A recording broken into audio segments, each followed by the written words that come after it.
പേരാമ്പ്ര വാളൂരിലെ അനുവിൻ്റെ കൊലപാതകം നമ്മളെയൊക്കെ ഞെട്ടിച്ചു. കഴിഞ്ഞ 11-ാം തീയതിയാണ് ആ സംഭവം. 26 വയസ്സുള്ള അനു തൻ്റെ ഭർത്താവിനെ ആശുപത്രി കൊണ്ടുപോകാൻ വേണ്ടി അനുവിൻ്റെ വീട്ടിൽ നിന്ന് റോഡിലിറങ്ങി.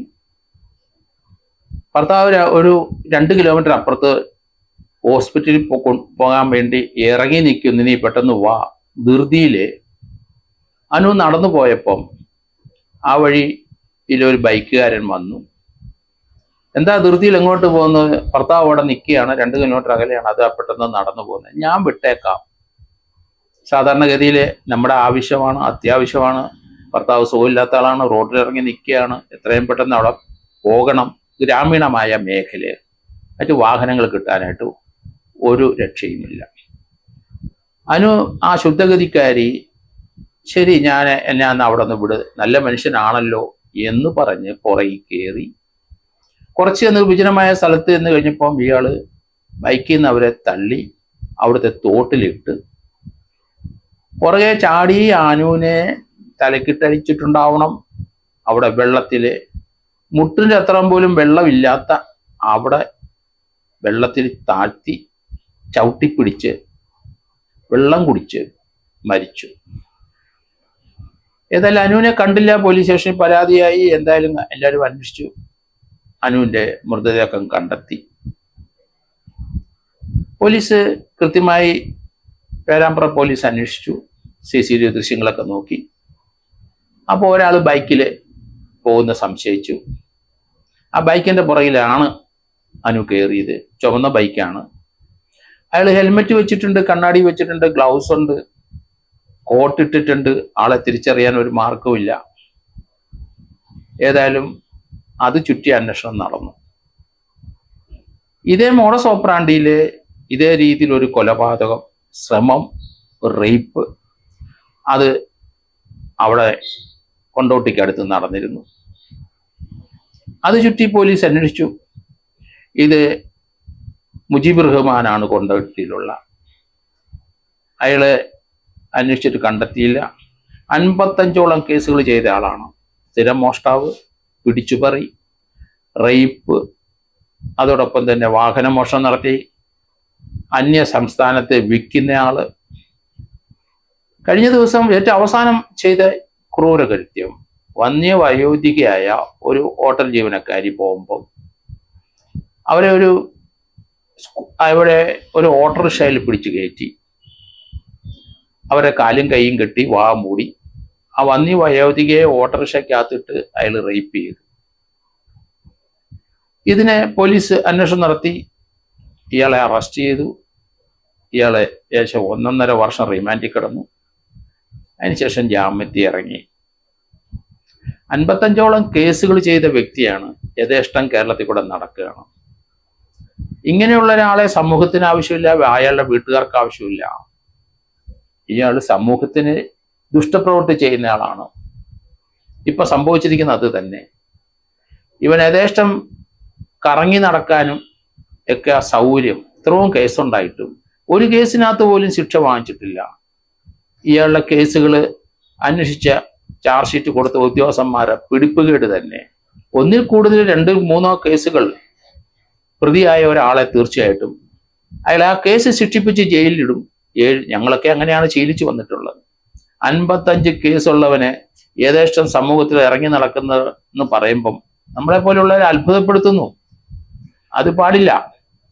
പക്ഷേ ഇപ്പം ഈ വന്യവയോധികയെ കൊന്നിട്ട് ശേഷവും വീണ്ടും അത് ആ ആള് യഥേഷ്ടം നടന്നതുകൊണ്ടല്ലേ ഇപ്പം നമുക്കൊരു ജീവനെ നഷ്ടപ്പെട്ടത്. പോലീസ് ഇത് ശ്രദ്ധിക്കണം, ഗവൺമെന്റ് ശ്രദ്ധിക്കണം, ആഭ്യന്തര വകുപ്പും ശ്രദ്ധിക്കണം. ഞാൻ പല പ്രാവശ്യം നേരത്തെ പറഞ്ഞിട്ടുണ്ട്, ഇതുപോലെയുള്ള ധാരാളം ക്രിമിനലുകൾ സമൂഹത്തില് യഥേഷ്ടം നടക്കുകയാണ്. 1, 2, 3 കേസിന് കൂടുതൽ വന്നവരെ സമൂഹത്തിൽ ഒരിക്കലും കാണരുത്. അവരെ ആ കേസിനകത്ത് ശിക്ഷിപ്പിച്ച് അകത്തിടണം. അവരെ എല്ലാ കേസിലും ശിക്ഷിപ്പിക്കണം. പ്രോസിക്യൂഷൻ നടപടിയാണ് അത് വേണ്ടത്. പക്ഷെ പോലീസ് ഒരു കേസ് പിടിച്ചു കഴിഞ്ഞാൽ അയാളെ അറസ്റ്റ് ചെയ്ത് അയാളെ ജാമ്യത്തിൽ പോയി കഴിഞ്ഞാൽ പിന്നെ തിരിഞ്ഞു നോക്കാറില്ല. ആ കേസ് ശിക്ഷിപ്പിച്ച് ഇയാൾ സമൂഹത്തിന് അനാവശ്യമായ ഒരു വ്യക്തിയാണ്, സമൂഹത്തിന് ആവശ്യമുള്ള വ്യക്തിയല്ല. ഇവൻ നന്നായി ഒരു സമൂഹത്തിൽ ഉത്തമ പൗരനും ആകാൻ പോകുന്നില്ല. സമൂഹത്തിലുള്ളവരുടെ ജീവന് അപകടം വരുത്തുന്ന ആളാണ്. അതുകൊണ്ട് സംസ്ഥാനത്തെ എല്ലാ ജില്ലകളിലും ഒരു DYSP റാങ്കിലുള്ള ഒരാളെ ഗവൺമെന്റ് അല്ലെ DGP പ്രോസിക്യൂഷന് വേണ്ടി നിയോഗിക്കണമെന്നാണ്. 14 DYSPമാരെ നിയോഗിക്കണം. ഒരു SIO CA പോരാ, ഉത്തരവാദിത്തമുള്ള സീനിയറായ ഒരു ഓഫീസർ തന്നെയായിരിക്കണം. എങ്കിൽ മാത്രമേ ഇങ്ങനെയുള്ള ക്രിമിനലുകളെ കേസുകൾ എവിടെയൊക്കെ ഉണ്ടെന്നും ഒന്നിൽ കൂടുതൽ കേസുള്ളവരെ ശിക്ഷിപ്പിച്ച് 7 വർഷം മുതൽ 10 വർഷം അകത്തിടണമെന്നും, പ്രത്യേകിച്ച് കൂടെ മർഡർ ചെയ്യുന്നവരാണെങ്കിൽ അവരൊരു ക്യാപിറ്റൽ പണിഷ്മെന്റ് കൊടുക്കണം. അവൻ ഇനി വായു ശ്വസിക്കാൻ വെളിയിൽ ഇറങ്ങാൻ പാടില്ല. ഇതൊക്കെ ഒരു പോലീസ് ഉദ്യോഗസ്ഥന്മാരുടെ കടമകളാണ്, ഒരു DGPയുടെ ഉത്തരവാദിത്തമാണ്. ഒരു ഗവൺമെന്റിന് ഇതുപോലെയുള്ള ലോ ആൻഡ് ഓർഡർ പ്രശ്നങ്ങൾ ധാരാളം ഉണ്ടായ ഗവൺമെന്റ് അവതാളത്തിലാവും. അപ്പൊ ഇങ്ങനെയുള്ള ഒരു ഉപദേശം ഗവൺമെന്റിന് കൊടുത്തിട്ട് ഇതിനൊരു കോർഡിനേഷൻ ഇല്ല കേരളത്തില്.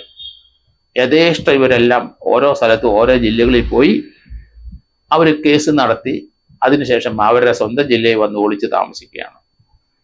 അതുകൊണ്ട് കേരളത്തിലെ 14 ജില്ലയിലും അതുപോലെ തന്നെ 5 കമ്മീഷണർ എവിടെയും അവിടങ്ങളിലെ കോടതിയിൽ ഒരു ജില്ലയ്ക്ക് ഒരു കമ്മീഷണർ കീഴിൽ ഒരു DYSP വെച്ച് കൊടുക്കണം. എന്നിട്ട് ഇതുപോലെ പല സ്ഥലങ്ങളിൽ കേസുള്ളത് അവർ മോണിറ്റർ ചെയ്ത് പബ്ലിക് പ്രോസിക്യൂട്ടറെ കണ്ട് ആ കേസിലെ സാക്ഷികളെയെല്ലാം കണ്ട് അതുപോലെ ഒരു ആത്മധൈര്യം കൊടുത്ത് ഇങ്ങനെയുള്ള ക്രിമിനൽസിനെ നമുക്ക് ശിക്ഷിപ്പിക്കേണ്ട സമയമായിരിക്കുന്നു. അതിന് തയ്യാറാകണം ഗവൺമെന്റ്. അതിന് രാഷ്ട്രീയ ഭേദമന്യേ എല്ലാവരും സഹകരിക്കണം. DGP അതിനുള്ള ഉത്തരവാദിത്വത്തോടുകൂടി ഓരോ ജില്ലയിലും ഒരു സീനിയർ DYSP പ്രോസിക്യൂഷൻ വേണ്ടി കോടതിയായിട്ട് ബന്ധപ്പെട്ട് അവിടുത്തെ ഓരോ ഗവൺമെന്റ് ലീഡർമാരുണ്ട് ഓരോ കോടതിയിൽ, അല്ലെങ്കിൽ ആ ജില്ലയുടെ പ്രോസിക്യൂഷൻ നടത്തണം, അവന് ചുക്കാൻ പിടിക്കണം. അങ്ങനെ കീഴിലുള്ള ആൾ ഓരോ പോലീസ് സ്റ്റേഷനിലും ഉള്ള കേസുകൾ, അത് വൈറ്റലായ ഇതുപോലെയുള്ള കേസുകൾ, പ്രത്യേകിച്ച് പോക്സോ കേസുകൾ, കുട്ടികളെ പീഡിപ്പിക്കുന്നവര്, റേപ്പ് ചെയ്യുന്നവര്, അങ്ങനെയുള്ള പ്രൊഫഷണലായ ആൾക്കാർ, സമൂഹത്തിന് ത്രെട്ടായിട്ടുള്ള മോഷണക്കാര്, പിടിച്ചുപറിക്കാര്, അവരെയൊക്കെ ശിക്ഷിപ്പിക്കത്തക്ക രീതിയിൽ പ്രോസിക്യൂഷൻ സജ്ജമാക്കാൻ വേണ്ടിയിട്ടാണ് ഞാൻ പണ്ടുപോലെ പറയുന്നത്. നമ്മൾ സർവീസിൽ ഇരുന്നപ്പോഴും പലപ്പോഴും ആലോചിച്ചിട്ടുണ്ട്, ഇതുപോലെ ഒരാളുണ്ടെങ്കിൽ അത് മോണിറ്റർ ചെയ്യും. ഇപ്പം ഈ ഒരു മുത്തേരിയിലുള്ള ആ വന്യവയോധികയെ പിടിച്ചു കെട്ടി അതിൽ ഓട്ടോയ്ക്കകത്തിട്ട് കാലും കൈയും കെട്ടി പീഡിപ്പിച്ചത് ആ ഓട്ടോയും മോഷണമാണ്. അപ്പൊ ആ 2 കേസിനകത്ത് ശിക്ഷ വരണം. ഈ കുറ്റകൃത്യത്തിന് ഉപയോഗിച്ച ഓട്ടോറിക്ഷ തീർച്ചയായിട്ടും അതിൻ്റെ ഒരു മെറ്റീരിയൽ ഓബ്ജക്റ്റ് ആണ്. അതോടൊപ്പം തന്നെ ആ ഓട്ടോ മോഷ്ടിച്ച കേസിന് അത് എവിടുന്ന് മോഷ്ടിച്ചോ അതിനും പ്രത്യേക കുറ്റചാർജ് കൊടുത്തിട്ടുണ്ടോ ഇല്ലയോ നമുക്കറിയില്ല. ഏതായാലും അങ്ങനെ വ്യത്യസ്തമായ രീതിയിൽ പ്രോസിക്യൂഷൻ നടത്തി ഈ സാമൂഹ്യ വിരുദ്ധരെ നമുക്ക് ഒറ്റപ്പെടുത്തണം. അതിനുള്ള നടപടിയിലേക്ക് തീർച്ചയായിട്ടും ഗവൺമെന്റും DGPയും പോലീസ് ഉദ്യോഗസ്ഥരും എല്ലാവരും തുനിയണം എന്നാണ് എൻ്റെ വിനീതമായ അഭ്യർത്ഥന.